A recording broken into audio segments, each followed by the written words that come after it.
Cora Faye's restaurant in Denver serves a traditional soul food menu, from black-eyed peas and cornbread to fried chicken and catfish.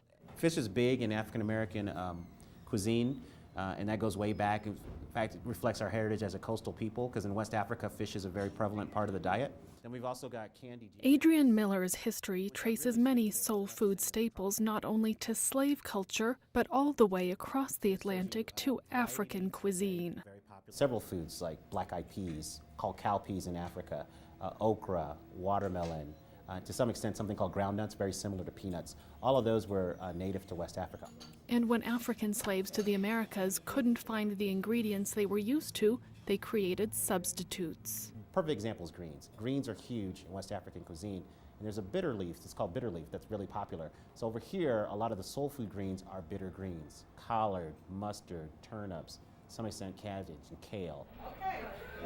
Adrian Miller argues that soul food's history is as rich as that of jazz and equally pertinent to African American culture. But he says that because of a lack of economic empowerment that persists today, blacks in America have had a hard time making money from soul food. If you are someone who can't get the necessary capital to start your business off, you're often starting behind the eight ball. Even in the 1920s, I'm reading articles from people who want to start restaurants, and they're talking about how they can't get money.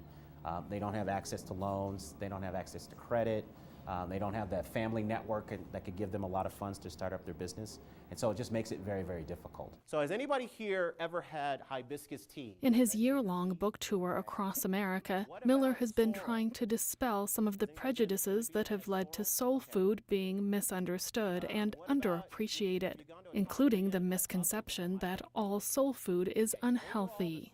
And I think it has a horrible reputation for two main reasons. There have been two steady criticisms of soul food. One is that if you eat these foods at a prolonged rate, it's going to kill you, right? It's the idea that soul food needs a warning label. The second one is that soul food is slave food. It's the master's leftovers. Why are we celebrating these foods? It's not worthy of celebration. And so my book goes a long way into actually investigating those arguments and seeing if they hold up.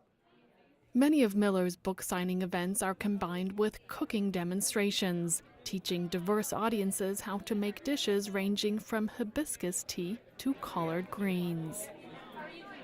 The nationwide success and popularity of Adrian Miller's history of soul food has led to his next project, which is another chapter in the story of blacks and American cuisine.